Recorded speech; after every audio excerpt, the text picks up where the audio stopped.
What's up, guys? Welcome to another special episode of Critical Points. Today we have the very, very first new format for the roundtable. On the line, we have Coco and Turtle Nuggets. Say what's up, guys. What's up, everyone? I have a dad. So, in case you guys don't just know, a fact. The roundtable is set up to be a debate and discussion for the COPS community, where we talk about topics in the community. Coco's been on it before. This is Turtle Nuggets' first time, even though we have talked about many topics in the past. Today we're going to talk about the LAN. We're going to talk about a pro COPS league.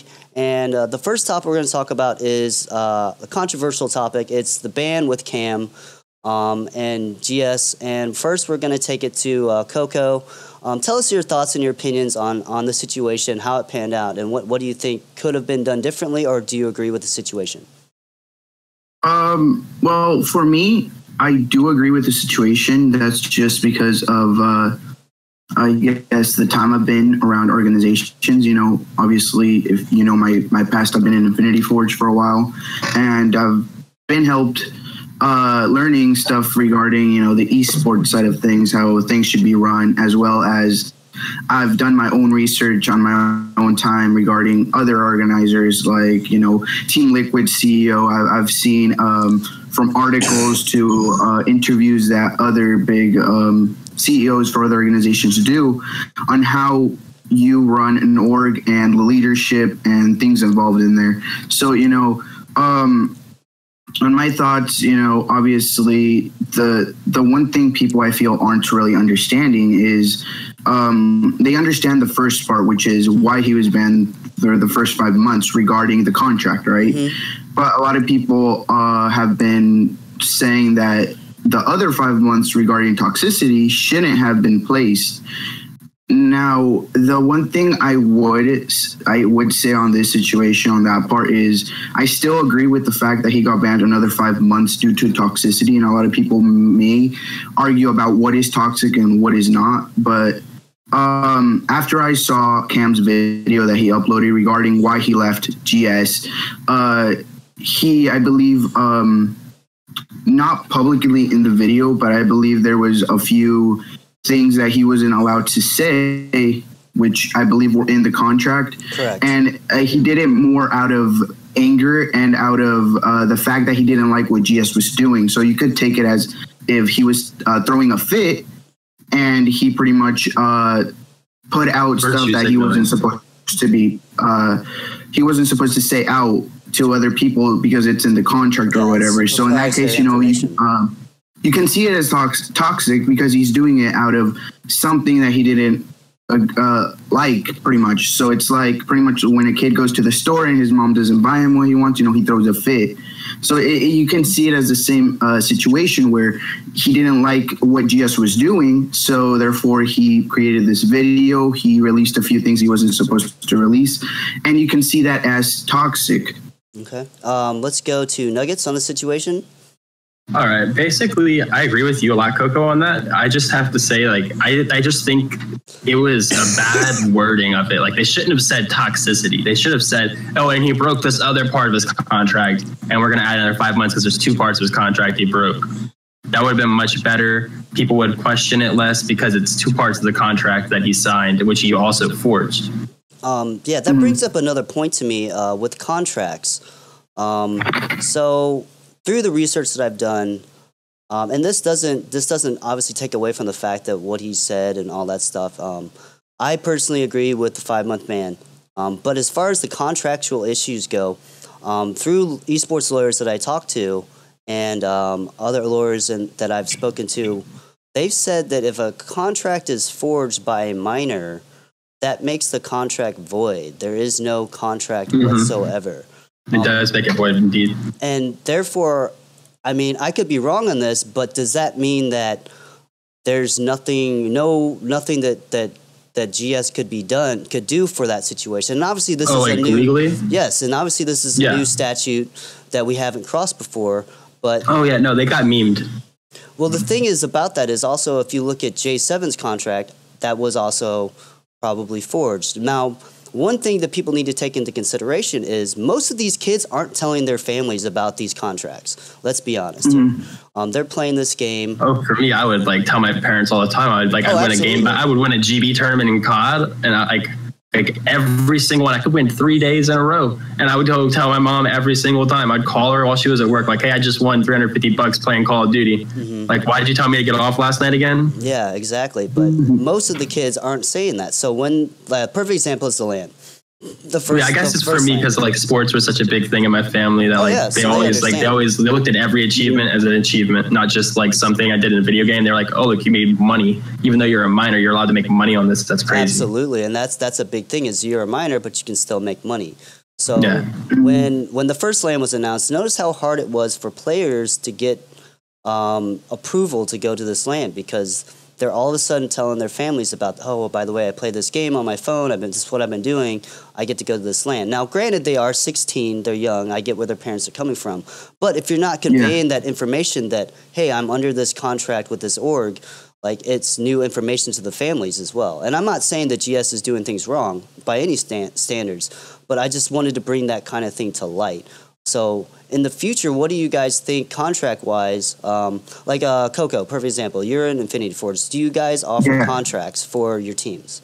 We don't offer legal contracts. We do offer agreements, though, which is pretty much, I guess, in the trust side of things. We are talking about legal contracts coming very soon. But when it comes to the future and contracts and how organizations and how they should take it with the players and, you know, families, make sure everybody knows. I feel if a player really wants to be a professional esports player and really wants it, they should tell their parents, because if you really want something, you know, you're going to do what it takes to get what you want. So why wouldn't you tell your parents what your passion is, what your dreams are?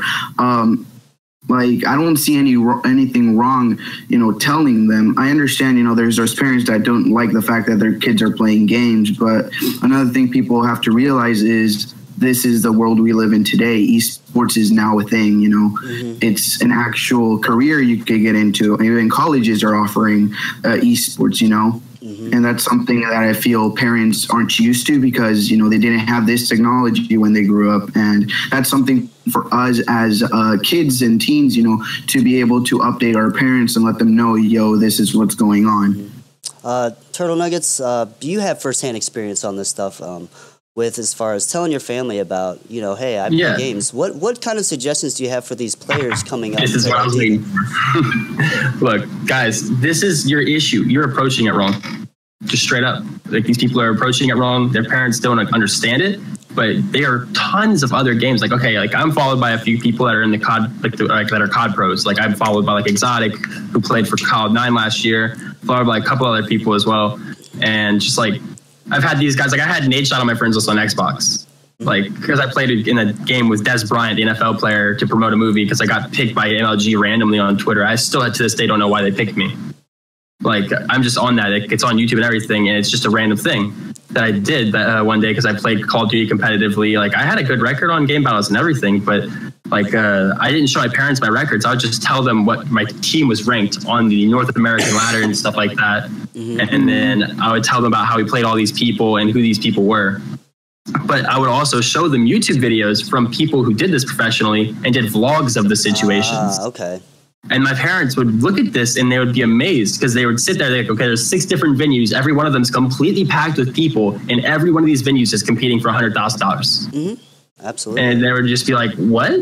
Like, what do you mean? Like, I said, just watch. And like, you can see it. There's security at every door. There's random people walking around with staff and security shirts on. Everybody's super friendly. Oh my gosh, so sorry, guys. It's an alarm I have set for every single day.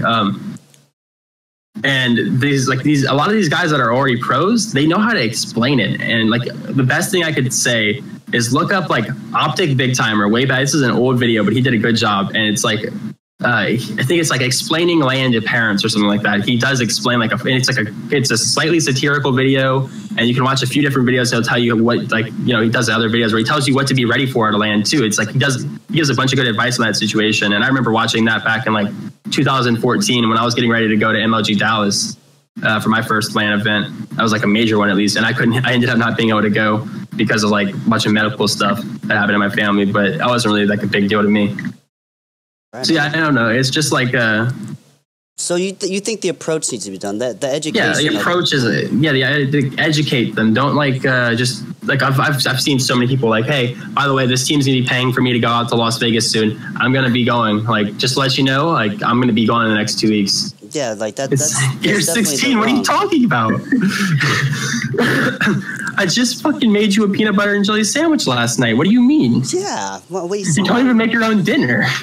So you're telling me what you're gonna do? And that's true. I mean, if you can educate your family, like parents, on not only the fact that you can be a professional in this, I think one of the good things that the parents look at is like you can get a scholarship to go to college. Yeah, you can. That is like Washington University gives scholarships. I actually spoke with them at one point. Columbia in Missouri. Columbia in Missouri as well. Yeah, those are like more recent ones, correct? Correct.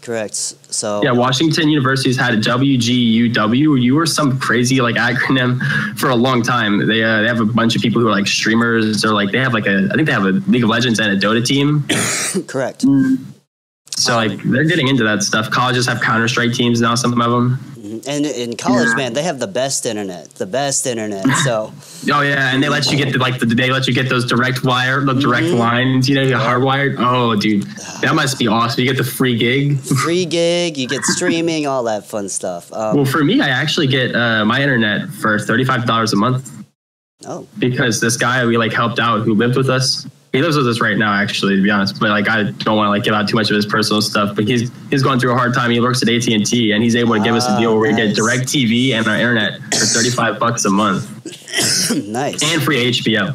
There you go. Game of Thrones. Thrones. I actually never watched that show. I'm watching Westworld first. Game of Thrones is amazing. So is Have you ever Ballers. seen Westworld? I haven't watched Westworld. Gotta. It's sick. It's the same people that make Game of Thrones, so I'm sure it's really good. My buddy told me I have to watch Westworld, then Game of Thrones. That's why I'm doing it like that. Oh, yeah, because you could watch Game of Thrones for 3 months straight. Yeah, so, exactly. It's really long. Let's move on to our next topic. Let's talk about LAN that is not LAN, but is LAN, and then talk about what we think the future of the community as far as what we think would be great to have for the next LAN or the first LAN. Let's start with the Turtle Nuggets on this one. I need them to tell me that it's happening over 2 months in advance. I need them to tell me more than 2 weeks in advance as well. At the very least, just more than 2 weeks. Come on, guys. I think we all like these players. They play every day, and I feel like as professional players, they deserve the professional courtesy of knowing what they're expected to go to attend. You know what I mean? And in advance, and be able to set this up. Like if they're telling us like a month before, it's already pretty hard to get. Like if you go like the third, it's this weird thing my uncle told me. Like if you order your flight like the third Tuesday before your actual flight or something like that, weird thing. He always gets it cheaper for some reason. Mm-hmm. And like if you can't even have the time to do that, like that's ridiculous. You know, like you got to have a couple months. Like say this kid, his parents don't want to pay for all of this because they're annoyed at the fact that he wants to go do this for video games because they don't understand no matter what he does because they're just those kind of parents. They do exist, and they I'm sorry, and he's just like. I got a little track, but I'm trying to think of what a kid, like a 14-year-old kid, could do to earn money to go to a LAN. You know what I mean? Besides like mowing lawns and stuff, that would make it so hard. Mm-hmm. But I mean, that's one of those things. Like you could pay for a flight mowing lawns for 2 months. Like yeah, because that's true. You bring up a good point. I mowed lawns for $40 a lawn. Yeah, most LANs, the org or players provide their own transportation to it. Luckily for this one, like CF, Critical Force was providing transportation for it. But in reality, that's not how it usually goes. So I think you're right on that aspect. Excuse me. Coco, what do you think moving forward for the next potential LAN or first LAN? What do you think they should do? Do you think it should be GS and Imperial and Set to Destroy and Kings? Or do you think they should actually redo an actual invitational tournament for the qualifying teams? Definitely redo the whole qualifiers things because, you know, obviously that's outdated now. You know, I believe, what was it? August. Imperial, weren't they going to use 2 D2R members as well? Correct. So in that case, like, you can't really use Imperial. So therefore, you got to switch it for a new team. But in order to do that, how are you going to do it? So making an actual qualifiers all over again would be good, because then you can see all the new potential, all the new teams that just showed up, and also gives new EU teams, especially some of the like Elevate, I believe, as well as I don't think they should just stick it to EU and NA only, because, there is South America, there is Asia, and I believe these teams should also be allowed to, be sent to lands and participate in lands, because they're, competitive teams, just like every one of us, Exactly. So that's what I feel it should be done for the next LAN, at least, if it's 4 teams, 1 team per region or 2 teams per region, and have it across all 4 regions and not just 2. Mm-hmm. Yeah, I mean, if you look at Nerds and Arms, they're dominating South America. And then in the Asia side, you have Theocracy's been a stronghold. Learn from Past is doing well. No Mercy, CSPG, those are all good teams as well. What do you think? Do you think the format should be 2 teams from each region, or a qualifying kind of thing, Turtle Nuggets? It depends on which regions are better, let's be honest here. Because, like, I feel like SA, they can have 2 teams. Asia, they can have 2 teams. EU, they can have 4 teams. NA can have 6 teams. I believe that makes it 12. Mm-hmm. That's a fair situation to me, because that's a good international tournament, and it also brings out the proper skill tiers of the game. And actually, like, if there's 6 NA teams, you're going to see an NA team at the bottom, like in the top, like the bottom, like 9th through 12th, like, or you're going to see an NA team in the top 4. Like, it's just because NA teams in Critical Ops have dominated very much, and EU teams as well are extremely skilled. Nerds and Arms, a very good team. As well as which team is right now? I think because CSPG was like one of the bigger teams in Asia, right? And now they're disbanded. Yeah, so it's No Mercy was No Mercy, Theocracy, Learn from Past. Theocracy was who I was thinking of. Yeah, they're like the one that's been winning matches lately, right? Theocracy. Yeah, Theocracy has always been really good. They're like the Nerds in Arms of the Asia side. Mm-hmm. So I actually won the CSPG giveaway recently. I won 10 cases, and I didn't know I was in a giveaway. Nice. Apparently it was for every follower of CSPG. Nice. So that leads me to my next thing. So with what Turtle Nuggets said, I think there should be a pro league. I think there should be a pro league that teams play in that qualify, so that way you can have the best of the best. You want the best teams in the world. Yeah, you don't want just random teams to go to represent a region just because they need to represent the region.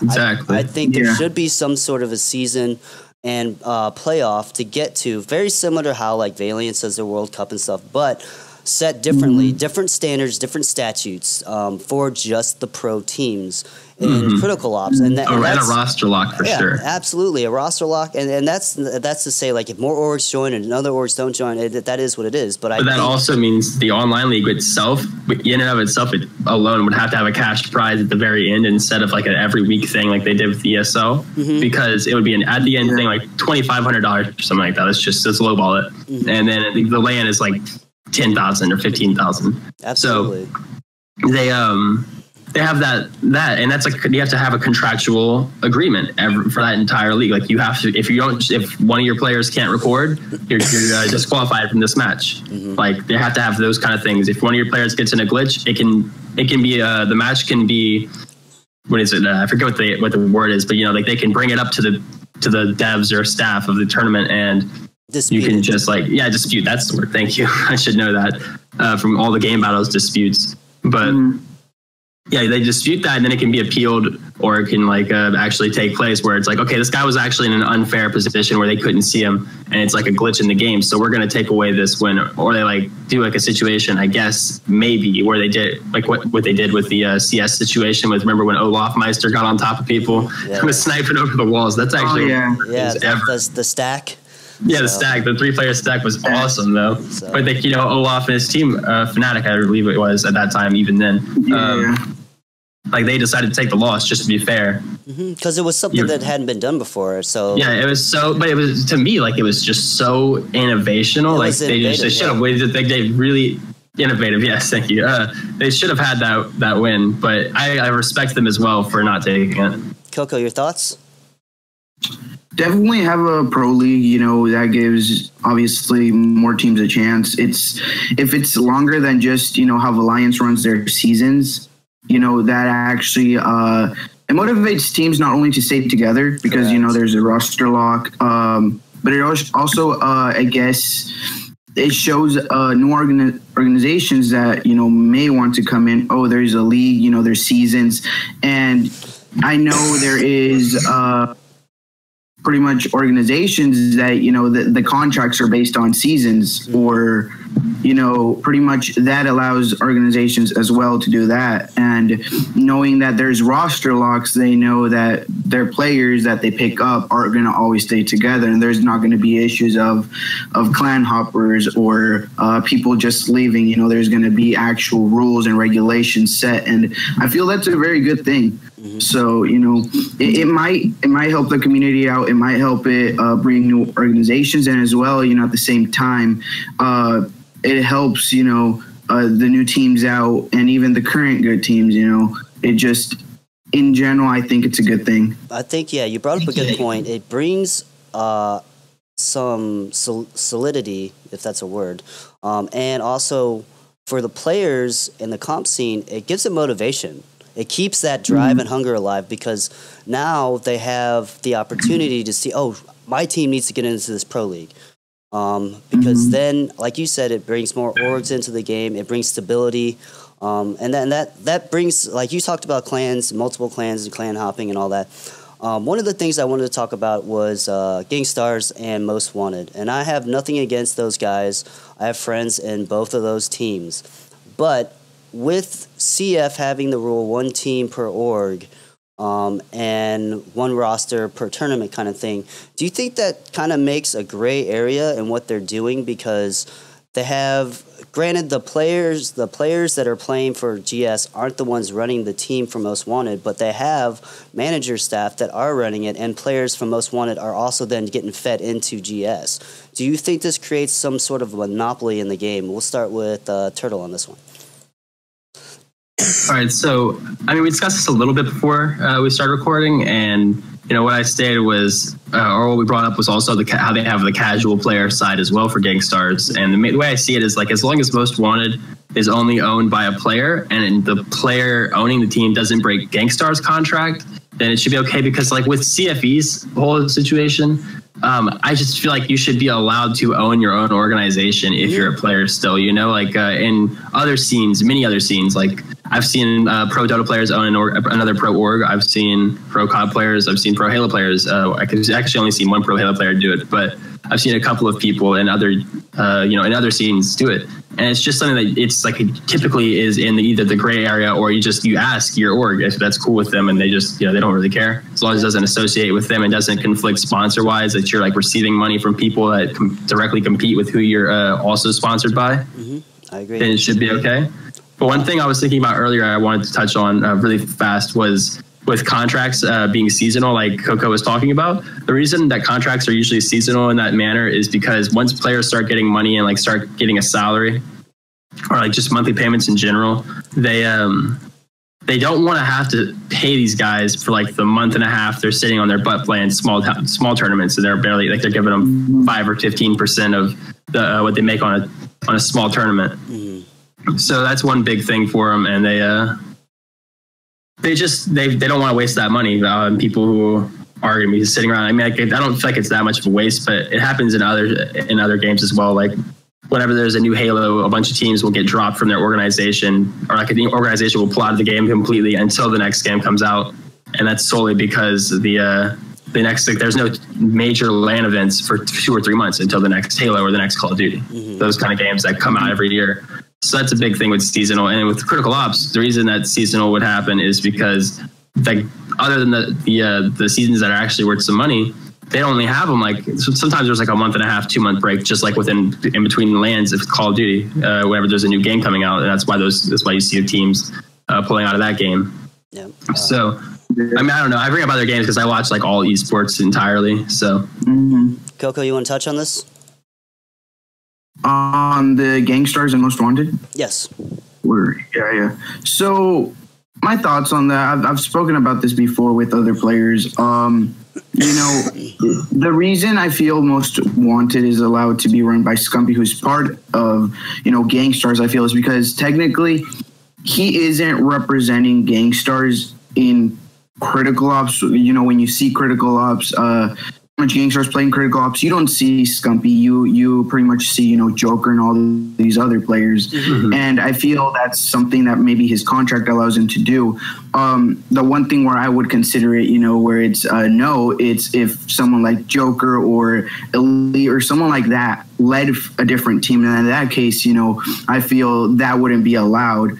Obviously, when it comes to casuals, you know, I mean, Infinity Forge, you know, we have casuals. We have players who, you know, play casually for us. They play in practices, scrims, and stuff like that. But as soon as they go and represent another team, we don't keep them in casual because at that point, you know, you're representing another team. You're not representing Infinity Forge. You're not, well, technically, you're not really representing Infinity Forge when you're a casual. You know, you're part of Infinity Forge because maybe you don't have time for competitive, or, you know, you just want a group of friends, just play with the team, you know, whatever, you know. So in Gangstars, you know, casuals, I feel it's a good thing as long as those players aren't representing other teams or orgs. In that case, I wouldn't, you know, I wouldn't feel that they should be in GS casuals. And then for Most Wanted, you know, I feel once Most Wanted, if he joins another organization, I don't feel that Scumpy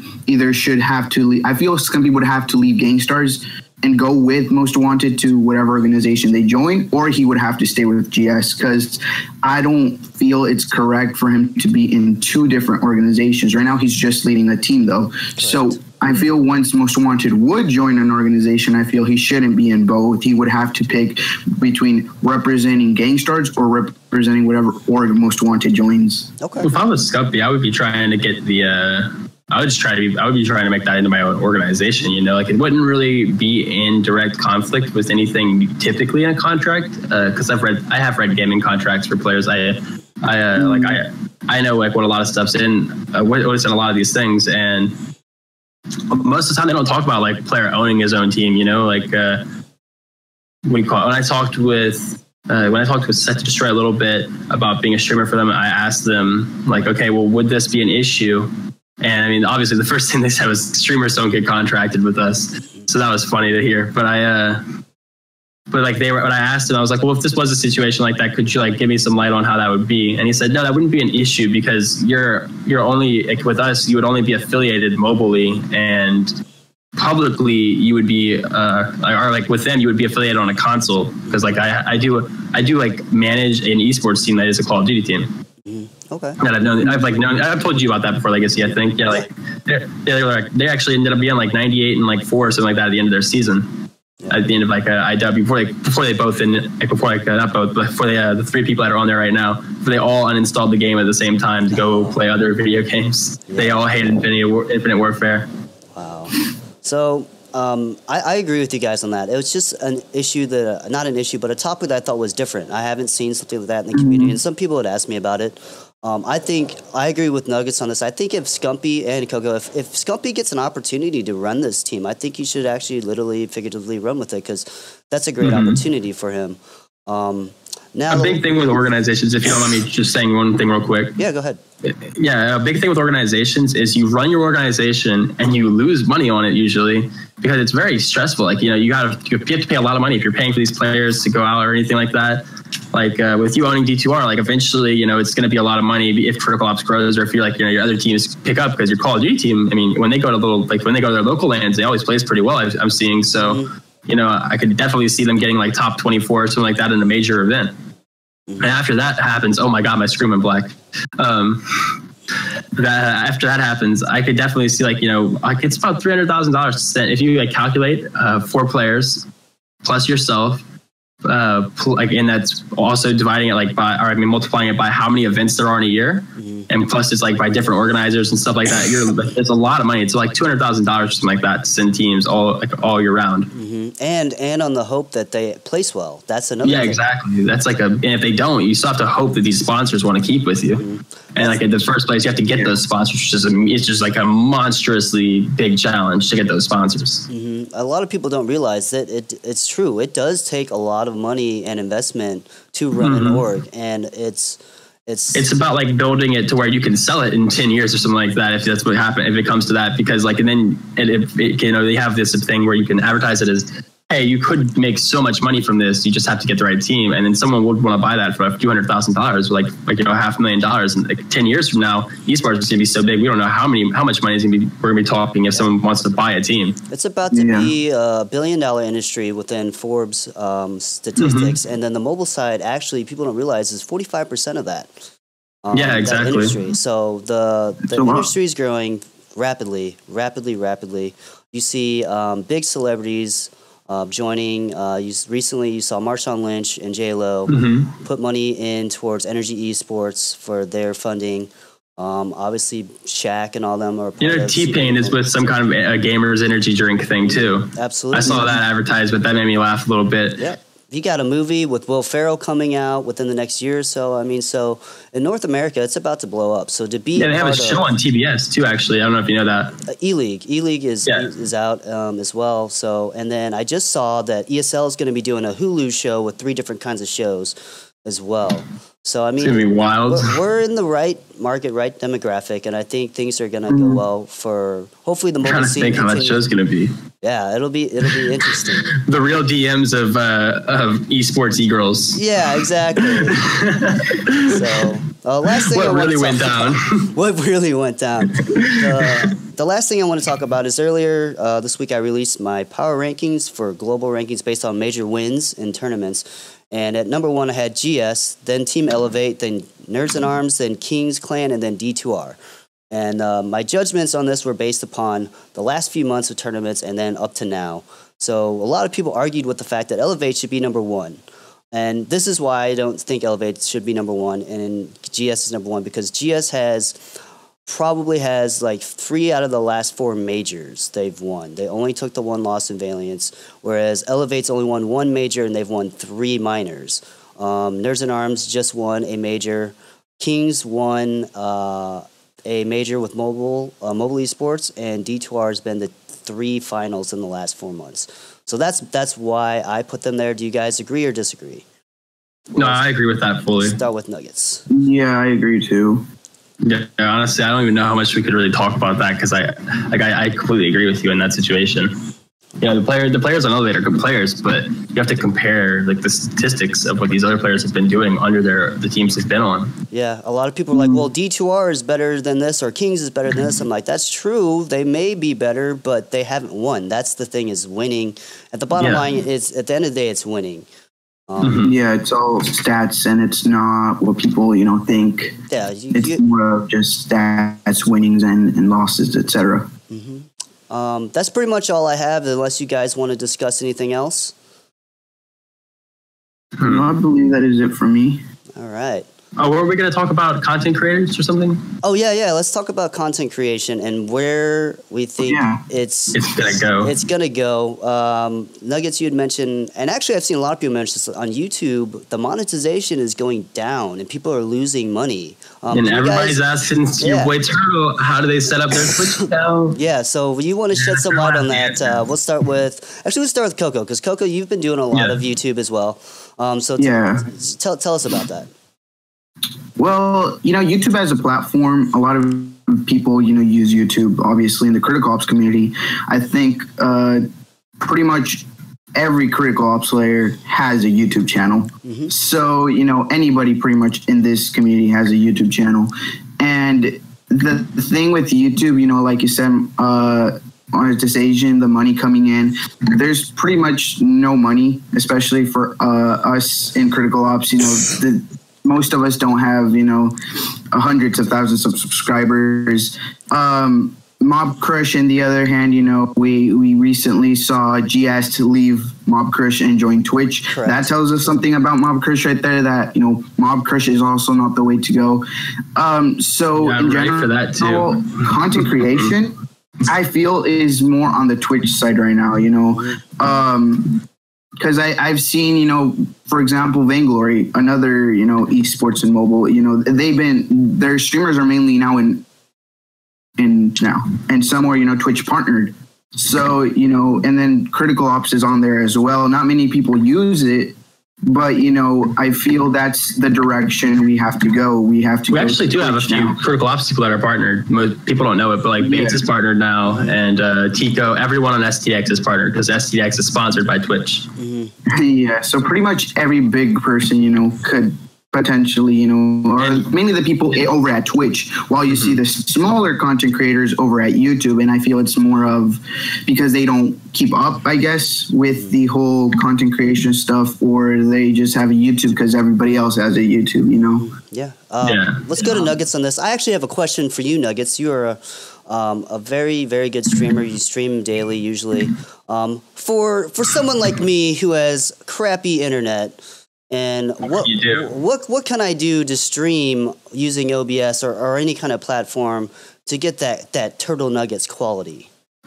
Well, first off, I have to say that my quality is not that good, actually. I run at 720 by 45 frames a second on my stream, but like for streaming, having 60 FPS is actually pretty tough. It's more for me. I have the internet to stream at a very much higher quality, but I don't have the computer. Mm-hmm. But for people that their main issue is being internet, lower your bit rate. Go look up bit rate tutorials on YouTube for OBS, and once you get to your bit rate, you can lower the picture quality and how many, like I think it's in direct contrast, like how many pixels you have on there or something. Pixels and the upload speed, I believe, is what it was, the ratio. Yeah, and it's like you only need 1500 bit rate for a mobile streaming.